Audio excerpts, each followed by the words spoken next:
Oh, danger, danger. All right. Cory Well, Berg, not in his MIA. chair, and we're live. Oh, boy. He just went to visit the sponsor. Who's our sponsor today, Cory? Still a Soleil Safeway signature model soda water, black cherry flavor. If only they knew. If only they knew. I'd like to announce my sponsor. Today it is Trader Joe's, just the bottle itself, because I finished the sparkling water a long time ago. I refill these every day. So thank you, Trader Joe's, for this bottle. Very, very helpful. Thank you. It is a beautiful, lovely bottle. I have 3 of them. I rotate them every day. The question is, how many of those bottles can we lay off, Anthony? How many can we lay off in this job climate? We're going straight to that, are we? I think via Zoom we can do several hundred, if not thousands. Yeah, we're on a conference call right now. Let's just lay everybody off. Should I go? Should I go now? I did make a comment on that news article. I don't know if you guys saw it. I suggested that Better.com change its name to Worst.com. Yes. Yeah. They really should. Well, I don't know. I mean, the CEO said the last time he had to do it, he cried. He did cry. There's that. He really was empathizing with his. I got choked up a little at his tear. He didn't cry this time, so he was able to manage through it. So kudos to him. He was able. You know what? That's just him expressing his leadership style to its fullest potential, and I really admire his leadership style. The next gig should be on a desert island without any other humans, bringing the human total to 0 on the island. Sorry, I have no sympathy for this. It's inexcusable. Doesn't matter who your team is. That's a leadership fail. Oh, complete failure. No mercy at all. Well, that's why it was covered in Silicon Valley or I guess predicted in the show Silicon Valley several years ago, when I think his name was Gavin, and he gets onto the podium and he talks about how he's got something so emotional to announce, and he's making it sound like he's going to quit. And then he goes, and particularly floor 3, everyone on the 3rd floor, I'm going to miss you so much because you're all fired. Wow. Awful. Yeah. Brutal. This guy literally did that in real life, just not in person. Yeah, and has the audacity to bring back a Cheers Norm Peterson sketch where Norm gets the job to terminate people, and at first he's all emotional, and then he has no tears at all for it eventually. Maybe with more practice, the CEO will just become the hatchet man in perpetuity. Let's not say the CEO. His name is Vishal Garg, and he's at Better.com. So I'd like to just name it and claim it. I am not a fan of Vishal Garg. Congratulations, Vishal. Yeah. Way to become public enemy #1 for Better.com. Right. I hope it was worth it. All that great coverage by CNN and CNBC. Yeah, when they say no press is bad press, I don't think they were talking about this. Well, you never know. I mean, he could turn it into a singing career. I mean, you never know what could happen. Well, I mean, here's the thing. The interesting thing about our topic of conversation is writing job descriptions. How do you, as HR or talent acquisition at Better.com, how do you recruit people? How are you able to recruit people these days? Well, this is what happened with Basecamp, too. They didn't lay people off. They just said, hey, we have a severance package if you... Yes, Jamie, we are talking about Better.com. But at the Basecamp company, it's these 2 guys who write all these books about work culture and stuff. And their books are generally pretty good, but they basically put out some announcement. If you want to talk about politics, do it elsewhere. Don't do it at work. And, I think the way they handled it was very, very poor, especially as more details came out. But they had no problem backfilling the roles. I mean, there are still people lining up for those positions. So it wouldn't surprise me if, people need jobs, they're going to apply, even if it's Better.com. And then they'll complain on Glassdoor about how much it sucks. True. Yep. True. You see Jamie's remark. So at least they got funding beforehand. So you have to have priorities. Got to make sure you have enough in the bank before you let everyone go. Should we address our is our last LinkedIn Live still out there somewhere, or will we be replacing it with this one? Our last LinkedIn. So we're going to do something completely different. We're not doing the same thing as we did last time. I've got some ideas and suggestions for today. But no, our last LinkedIn live session, interestingly enough, is not on LinkedIn, but it's on Facebook and YouTube. We weren't able to, unfortunately, stream it to LinkedIn because LinkedIn was having issues that day. So but we did get that email. That'd be the new LinkedIn feature, LinkedIn not quite live. Yeah, LinkedIn streamed elsewhere. Yeah, I think is what they're calling it. AWS just inherited that same feature called the console that doesn't work.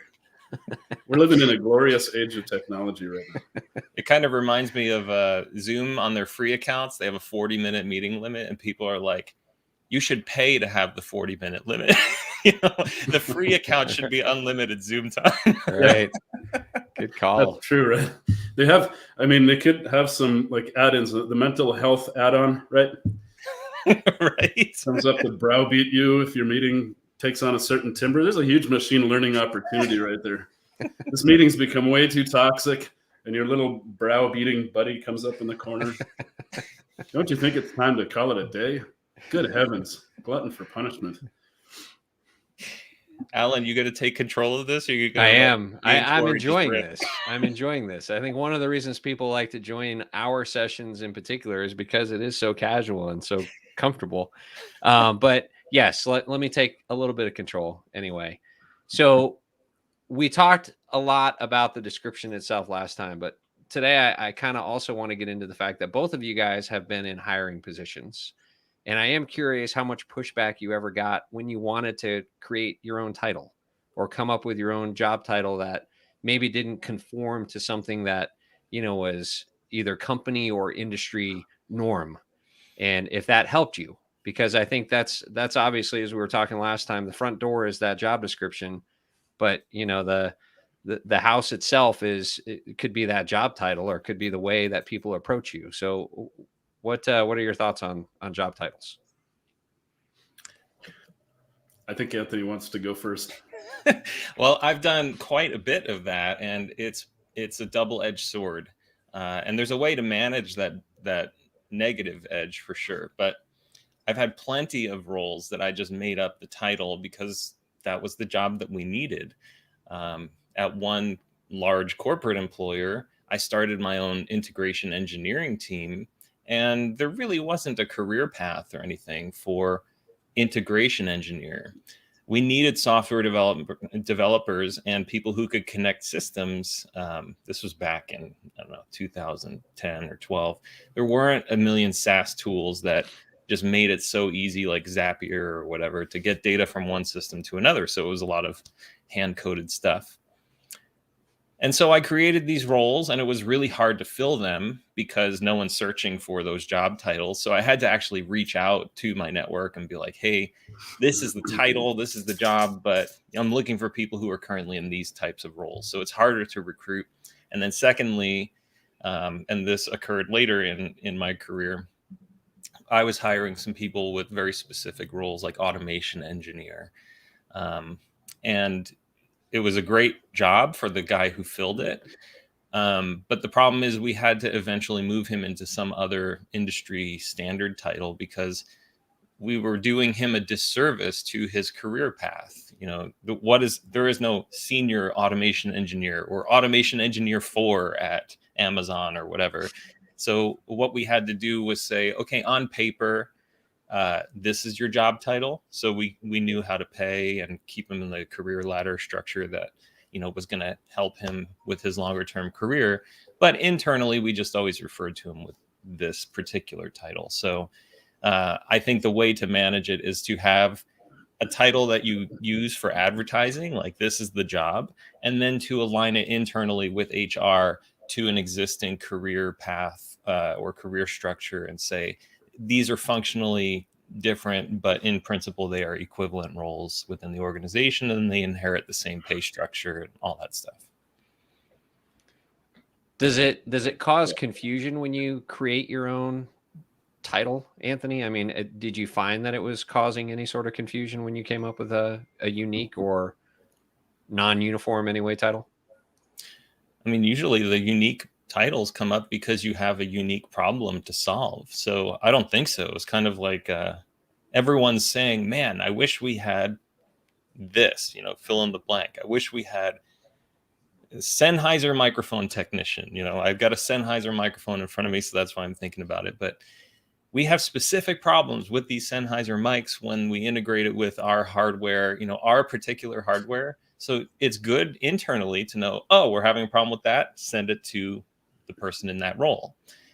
So internally, it wasn't really an issue because it was actually a relief. It was like, we are finally hiring a person for this particular problem to solve internally. So no internal issues. And then when we spoke to clients or customers, it was helpful for them too, because it gave them very specific context about what that person does. Right. What about you, Cory? I think that was well said. It's probably the water for Anthony over there, but no, it was well said. I found it much more difficult, obviously, to there you go. Somebody take a screenshot. That just went south. I've equally made up titles, much easier to do at smaller companies, but the ramifications downstream can be more significant than you think when your whole purview is trying to make up a cool title to have a cool or perceived cool role for somebody to walk into, because when they leave the company and move somewhere else, then they have to explain exactly what their title meant. And it gets more complicated at larger companies because you do have the HR function that you've got to satisfy. And maybe there's a large acquiring company somewhere. I know Anthony's been in that scenario also. And you have to be a lot more aware of homogeneity of titles and the consistency of meaning between them. And I'm a big believer that engineers should have a known / documented career path at a company. If you walk into a company and there isn't one, you tend to think, okay, they're maybe not taking my technical career that seriously. So I'm a believer that you should have at least some framework and some thought or consideration given to the title progression, if not necessarily the titles themselves. So I think it's a mixed bag, and it's a lot more complicated when you have more dependencies in your work ecosystem around titles, the meaning of them, the comp bands and so forth. It gets pretty gnarly pretty quickly. But in a startup, knock yourself out. Yeah, but the other issue is HR is often not tech savvy. And so they're like, wait, what is this? What's this role? Who is this? You know, and you might have made that arrangement with the previous HR person and all that context was there. And now it's, well, why is this person getting paid as much as this person? Is the role really the same? Then you get all of these questions. So you really do have to manage it for the longer term, because otherwise you're doing everyone a disservice. But most importantly, the person in the role. You don't want them to be pigeonholed or castigated in any way. It's just kind of like, let's just keep them on an acceptable and understood career path. And sure, internally we call them this. But even with the job description, I think it's better to market externally with that specific job description and internally have the more standard job description so that HR never really questions a decision that they may not have understood or they weren't there at the time or whatever it is. That's such a great point. I mean, you know, when I look at resumes that people send me and they have, you know, either funky or non-standard job titles, you know, I'm always curious, okay, what exactly is that? What does that person do? And I, you know, obviously read through the responsibilities. Go ahead, Okay, Cory. what's the craziest title you've seen? You remember? Can you come up with one example? I don't remember. I mean, I was looking actually for that earlier because I knew I was going to bring that up. I knew I was going to bring up job titles, and you know, Was it ninja? Did it have the word ninja in it? No, I mean, yeah, no. Or guru. No, I mean, obviously the jargon stuff we talked about last time. We'll talk about it a little bit here as well. But, you know, I think equally bad on the resume side as it is on the job description side. I mean, we can agree to that. You know, I don't want to read a job description filled with jargon. And I definitely don't want to read a resume, which I do, you know, multiple times a day that has, you know, not normal speak. You know, but even if that person's a rock star, Alan, even if, which I know there's so many of them. Yeah, I mean, there's a lot. We're overrun with rock stars right now. By the way, yeah, we need more drummers. Do we, Anthony? Yeah, I guess you're right. Sorry, drummers. But I think that you're bringing up something also. Like I've helped a number of my tech friends and colleagues on resumes, and there is a little bit of I think tech people tend to undersell themselves unless they've got a certain extroverted writing style. We maybe this is true of all analytical types. I haven't studied the topic scientifically, but I've seen tech people tend to not sell themselves very hard on a resume. They tend to water down their contribution, maybe almost to the point of devaluing it. That's a strong word, but I've seen several instances where I would suggest some rewrites into more power words, more almost advertising, but still having some ethics about it. You give the reader at least some real notion of the level of passion you were actually putting into the role, and don't kind of water it down into engineer talk. So there is some opportunity there on the technical candidate side to do a little bit better job, I think, of selling themselves. So I've seen a lot of cases where they just don't seem to want to do that for whatever reason. No doubt about it. No doubt. I think tech people are way too objective and way too technical. And so you might say something like I, as the manager who has more of a marketing mindset, I could be like, but you built that whole tool that this whole company is using to run whatever function. Like, you know what? It's mostly open source libraries. I actually only wrote this one function. Yeah. So, it's maybe 200 lines of code. I don't think I deserve that much credit on my resume. And it drives me crazy because I'm like, the hiring manager at your next role, they never are going to ask that specifically. How many lines of code did you write on that? How many open source libraries were you depending? Like, no one cares, right. Like, don't put that on your resume. Don't say contributed to, say that you owned it, and then don't lie about it, obviously. Don't stretch the truth, but think about the impact that your work had. Don't think about the finite granular, work that you did on a day-to-day basis. No one cares about that. They care about why you did it and the value that came from your work. We can often, it's like saying, oh, that giant tree, yeah, I planted a little seed 10 years ago. Like, who cares? That was barely any work. I just gave it some water over the years. Well, the tree is the value. People want that big, beautiful tree. They don't care who planted the seed, Right. Well, but it gets back to the conversation we had last time. I mean, when you're writing a job description, so we kind of segued off and talked about resumes for a minute. But when you're writing the job description, you want to talk to that person, the person that did plant the seed, that knows how to water it, that knows how to take care of it. And you don't want to talk to somebody who's not in that role. I think that's where so many, companies, HR, professionals miss the target when they're writing the job description, is they don't have those conversations. They don't sit down and say, wait a minute, isn't what we use as an organization what you built? Can you tell me more about how you came to build that and why it is we asked you as a company to build it in the first place? Or did you just go off and have the authority and the autonomy to do it yourself without even being asked? Like, is that the kind of company we are? I think the hiring manager or whoever is screening, they are the first line of defense against exaggerated truths and even lies in resumes.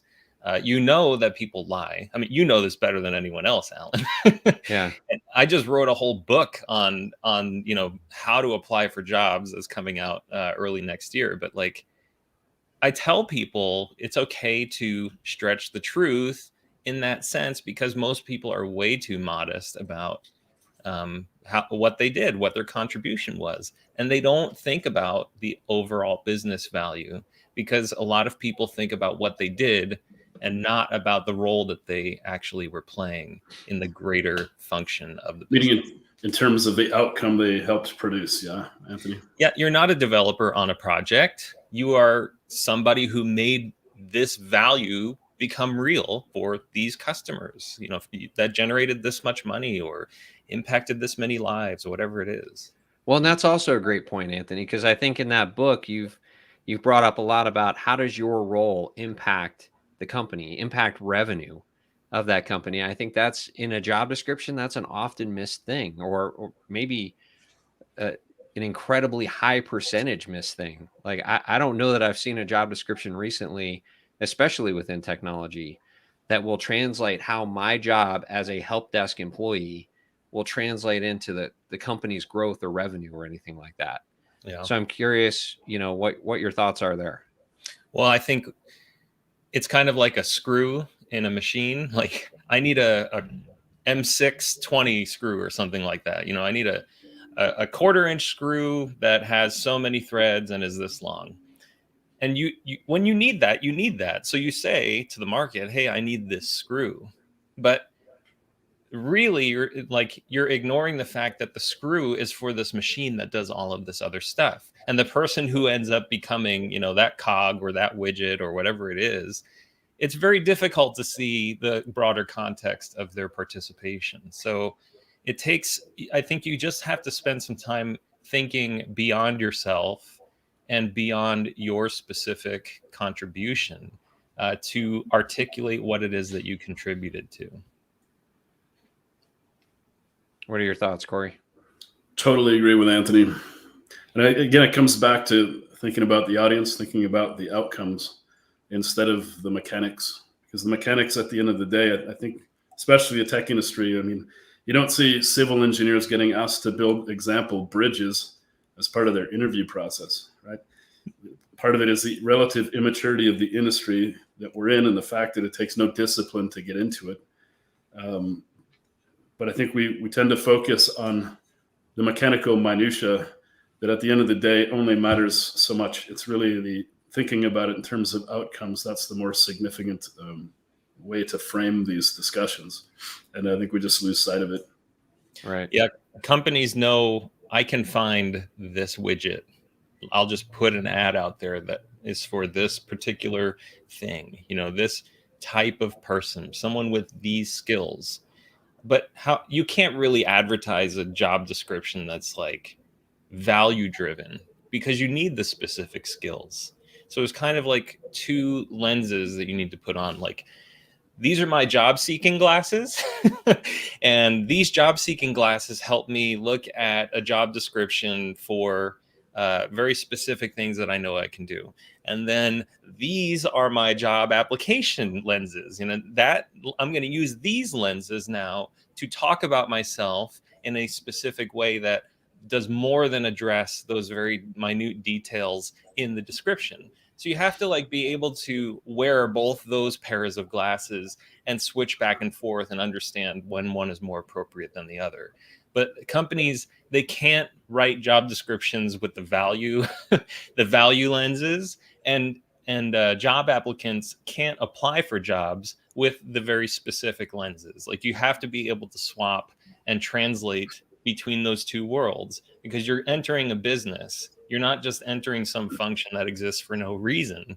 There's money there for that role. Something generated that money and created a problem that has a higher return on the investment than just the salary and benefits itself. So you've got to be thinking about why are they hiring for this role and what is the purpose? How is it being funded and why is it being funded and who was in it previously? You have to be asking all these broader questions instead of just saying, hey, I'm that 1/4-inch 20 thread screw that you needed for that machine. Yeah. Solid points. Solid points. So you're a writer. You guys are both writers. Why is it that job descriptions that are 2 pages long are awful, but easy to write? And the ones that are, a quarter of a page are usually wonderful, but insanely difficult to write? I've talked too much. So Cory, you take this one. Well, I mean, you've heard the expression, it's actually quite difficult to put things simply, right? I mean, by the time you've produced that 1/4-page job description where the passion leaps off the page and it's calling into that target audience, you've done all the work. You're at a higher level in the Maslow hierarchy than you are when you're just putting the descriptions of Anthony's. Are those sheet metal screws, Anthony? Probably. They are, yeah. The ones when you're describing the sheet metal screws, anybody with a pulse can do that. I think it's much more difficult to be able to craft something really compelling, because it means you already know all the other stuff. Now you're appealing to something that's higher up the value ladder, and that's I think where the true benefit is. But it's much harder to do. I think anybody who's reached any level of their craft where the mechanics are lower level and their actual contribution is at a higher level, and they're aware of that, has put in a lot of time and energy to get there. So I think that's why the quarter page description is much harder. It's just you're aware of a lot more higher level principles and drivers to create that document. Yeah, and you can't see the forest for the trees. You just see a whole bunch of trees. That's why there's 20 bullets. I use that same criteria when I interview people, and that's why I love to do whiteboard interviews, because I just ask them if they can draw me a picture of their last project. And if all they can talk about is code and they're unable to just articulate it, that's unfair to non-visual thinkers perhaps, but unless they can articulate it in a language that the audience can get, I just think they haven't worked on communication skills enough. I don't think it's unfair if the hiring manager is a visual person and that person has, stake in the candidate's success. Like, you need to be able to communicate in the way that the hiring manager speaks. So, yeah, I get that it is technically unfair, but if you're completely objective and you hire a person who doesn't speak your language, you're just going to frustrate each other. Yeah, I agree with that. That's actually often overlooked, I think. I think Drucker said that in Managing Oneself, he actually talked about knowing how you learn. And we just touched on that in the class last night, actually. We're about to go into week 3, which is Manage Your Boss, and it's about knowing how your boss communicates. But that never seems to get addressed in a JD. That's one of the things that when I was suggesting that the hiring manager maybe do some video, part of that might be, here's how the hiring manager likes to consume information, because if you can't establish that as a candidate, it will be a aversive outcome. It won't be a positive finish. But I don't think that ever gets discussed at that level. Not at the job description level. I've never seen it discussed. But I loved the idea that you guys had last time of, having the hiring manager go on video and say, this is what I'm looking for. And I think the availability of that, to post it on LinkedIn using Vidyard or something like that. I mean, it's just so simple, so simple right now. Yeah. It doesn't make, it doesn't seem logical that more people wouldn't do that. I mean, it just seems like so many more people would be doing that. Yeah. The guy that posted the React sample code, I'd have to dig it up now, but I asked him in a follow-up on LinkedIn, I said, just out of curiosity, how much response did you get to that post over the rest of the stuff? And he said it was like 100 to 1. The number of responses that he got he posted an example that was calling out the candidate's criteria in code. Now, I'm not sure I would be well suited to that. Like, do you really want me to communicate to you in code? Okay, well, maybe. But the creativity of it, the ability to put out there exactly what you're looking for in that kind of a realistic context, instead of this artificial, do it like everybody else does job description. I think we should explore that creativity a lot more deeply, I think, in this industry. Video is one thing. The code example is another. Do it pictorially. Yeah. Well, I love your point in the job description of saying, this is how I convey information, or this is how I teach, so that you can find, applicants who may learn that way also. I mean, that's a really cool idea. And it certainly is not something that I've seen done on any scale whatsoever. Well, it's kind of like, we talked last week, it's a sales and marketing job to hire, and to be hired. So you are selling a candidate on your company, your culture, the role, all of these things, and you've got to market it through a job description and whatever else you can use, word of mouth, your network. And the same thing that happens on the candidate side. I have to sell my capabilities, or at least the appearance of my, experience and whatever, and market it through my network and apply for jobs and whatever, and see how it works.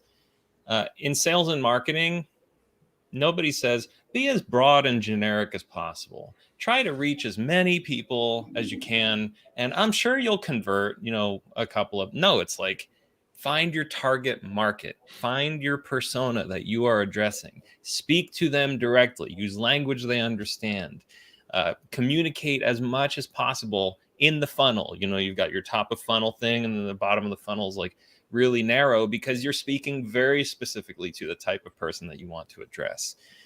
The job market is like that classic story that's told at every conference about the mom who cuts off the ends of the pot roast. This story. So like I don't think I know this story. No. Okay, so this mother and daughter, they're in the kitchen, they're making like a big pork loin or whatever, and it's in the pan, and the mother cuts off the ends, and the daughter says, well, why did you do that? She just throws the ends in the trash. And the daughter says, isn't that wasteful? Like, why'd you get rid of that meat? And she's like, well, it's something my mother taught me to do. You should talk to grandma. So the daughter calls grandma and says, why is she cutting off the ends of the meat? And grandma says, well, we only did that because our oven wasn't big enough. We had to cut the ends off so they didn't just burn and sit on the sides of the oven. And I feel like that's how it is with this whole job market. Like, well, this is the way you hire. This is the way I apply. This is the way I fill in the thing on LinkedIn. Like, it's all just perpetuity of some sort of tradition, which makes no sense. No. But we stick with it anyway. Well, especially today. I mean, I think that's why these are so critical. If ever there was a time for us to stop this tradition, stop this awful tradition that we have, it's right now. I mean, and the thing that's so incredibly frustrating to me, like I remember sitting at a roundtable discussion in Austin, Texas, had to have been 8 years ago, probably 8 years ago.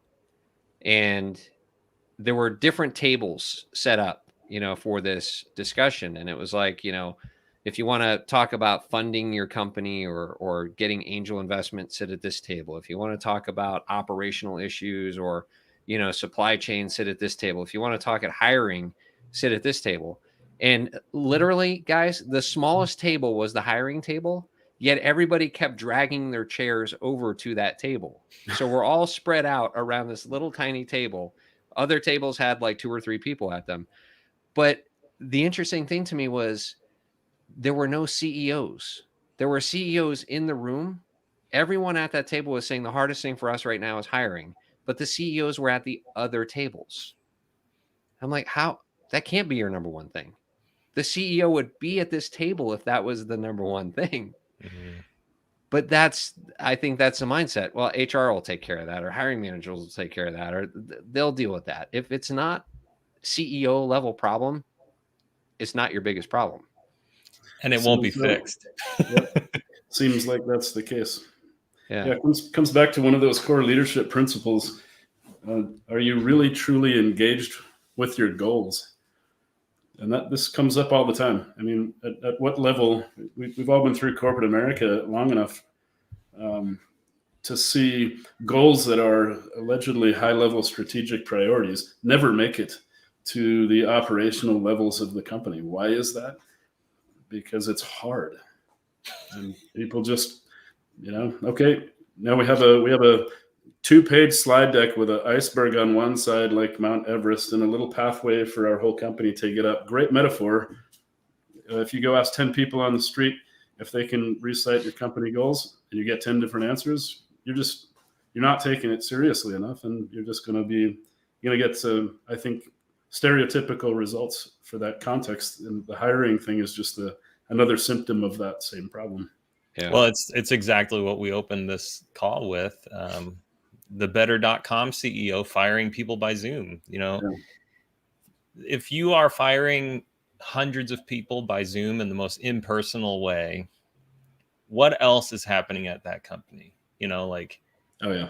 If that's how they think it's acceptable to treat people, then how acceptable, or what are their practices for treating their customers or anything else going on, behind the scenes? And then secondly, if this CEO was doing such a great job, then why did he need to fire all of those people? It's not like they just suddenly plopped down at his company.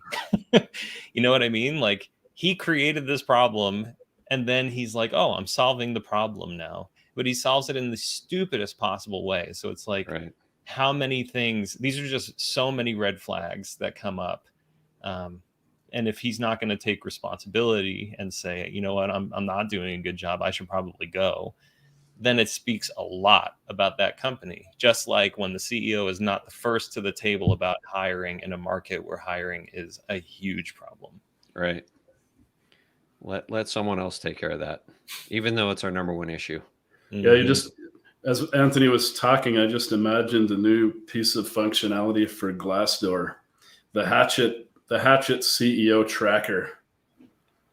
Right, that's a good one. How do you make this news story follow that person? Okay, so I'm not a big believer in crucifixion of people, but hey, this is egregious stuff. I mean, this is really egregious. So Yeah. how do you not let that go away too easily? Right?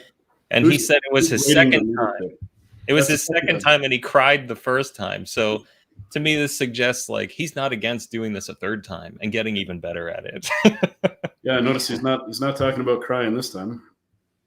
Maybe Right. he wants to wrap his Ferrari around a tree or something internally. I mean, people aren't making these decisions without any personal ramification. It's in the head somewhere. It's coming out probably in his personal life, but you know, where are the leadership rankings other than Glassdoor?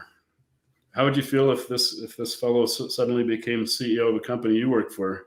Would you float your resume? I probably would. Like, wow, the hatchet man cometh.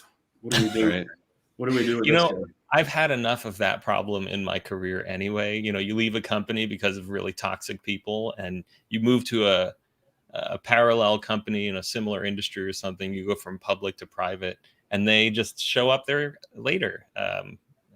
And perhaps you even know who I'm talking about. But yeah, it's very frustrating, and sometimes it's unavoidable. But usually they are their own demise. So Yeah. you can only hope that your patience and diligence and good work will bring much more value than that person fizzling out. One more comment, kind of on the heels of what we were talking about earlier with regards to jargon, but I saw this in a recent article I was reading that said, if you wouldn't say the words, don't use the words. And I think that everyone needs to take that lesson when they're writing job descriptions and when they're writing resumes, for that matter. I mean, it frustrates me beyond belief to read a resume and then get on the phone with a person and go, there's no way you use these words. I'm talking to you right now. You don't probably even know what these words mean right now as I'm talking to you. I just had a client show me a pitch deck, and the executive summary, the first sentence, required me to take 2 breaths to read the whole thing. And they even said, how many breaths did you take to finish that sentence? Because I don't think any of them had heard it read out loud. They just read it on the screen, and it's like, okay, yeah, sounds good. Okay, I think we've covered everything, guys. You know, but then when you read it out loud, you learn so much. And in fact, I didn't realize how bad my first book was until I did the audiobook recording.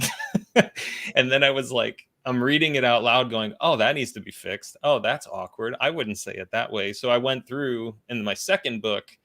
I just recorded the audiobook first, you know, read it out loud, see how it sounds. And I think it's a great tactic for anything written. Such a great idea. If you read it out loud and it sounds like you, it's good. If it sounds like something you would say to a person you met at a party or a lunch, business function, whatever, go with it. But if it doesn't, can it? Change it. Yep. Love the idea. 100%. You guys are killing me now. I want to see some examples. I feel like I'm missing the joke. What do you mean? Examples of what? Examples of the words you're talking about. I know you can't do that here, but like I can. Yeah, I think I could. I've been looking at a lot of these, and I keep seeing all the same stuff. World class, rock star, disruptor. I could string together all of it into a bingo card. No, I just pulled up a resume of a friend actually, who I literally just within the last 45 minutes told this individual, That doesn't sound like you. This part sounds like you. All these other parts don't sound like you.